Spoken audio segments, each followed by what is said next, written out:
రచించినప్పుడే అన్ని రకాల ఆలోచనలు చేసి కేంద్ర ప్రభుత్వం ఏం చేయాలి, రాష్ట్ర ప్రభుత్వం ఏం చేయాలి, రాష్ట్ర కేంద్ర ప్రభుత్వాలు కలిసి ఏమి చేయాలని ఉమ్మడి జాబితాతో సహా ఎవరికి వాళ్లకు వాళ్ళ యొక్క బాధ్యత విడమర్చి మనకు మన బాధ్యతలను ఇచ్చాడు. ఒకరి అధికారాల మీదకి ఒకరి బాధ్యతల మీదకి ఇంకొకరు దండెత్తినప్పుడు అది అనవసరమైన వివాదాలకు రాద్ధాంతాలకు దారితీసే ప్రమాదం ఉన్నది. ప్రధానమంత్రి గారు దయచేసి యూజీసీ నిబంధనలను మార్చి మా రాష్ట్రాలలో వైస్ ఛాన్సలర్లను నియమించుకునే అధికారాన్ని మీరు గుంజుకుంటే ఇది మా మీద దాడిగానే మేము భావిస్తాము. మా హక్కులను వదులుకోవడానికి మేము సిద్ధంగా లేము. మేము నమ్మిన సిద్ధాంతాన్ని వదులుకోవడానికి కూడా మేము సిద్ధంగా లేము. మేము నమ్ముతున్న సిద్ధాంతం ఏందో మీకు తెలుసు.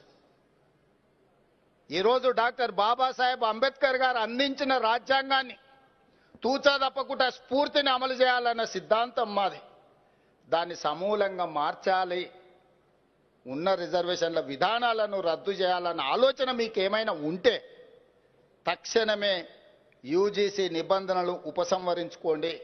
ఇవి చర్చకు పెట్టినా కూడా మంచిది కాదు. ఇక్కడ చాలామంది అంబేద్కర్ ఓపెన్ యూనివర్సిటీ సిబ్బంది ఉన్నారు. యూజీసీ ఈరోజు కొత్త గైడ్లైన్స్ను రాష్ట్రాలకు పంపించింది. ఆ గైడ్లైన్స్ ప్రకారం వైస్ ఛాన్సలర్ల నియామకం భవిష్యత్తులో మన చేతిలో ఉండదు. ఆ గైడ్లైన్స్కి నా ఆమోదం జరిగితే ఇదే చిట్ట చివరి రాష్ట్ర ప్రభుత్వం నియమించుకున్న వైస్ ఛాన్సలర్లుగా గంటా చక్రపాణి గారు, బాలకృష్ణారెడ్డి గారు, లేకపోతే ఇక్కడ ప్రొఫెసర్ పురుషోత్తం గారు వీళ్ళందరూ చివరిగా రాష్ట్ర ప్రభుత్వాలు నియమించుకున్న విద్యావేత్తలు అవుతారు. ఇది ఖచ్చితంగా విద్య మీదనే కాదు మన మీద ఆధిపత్యాన్ని చెలాయించడానికి కుట్ర జరుగుతుందని మీరందరూ అర్థం చేసుకోండి.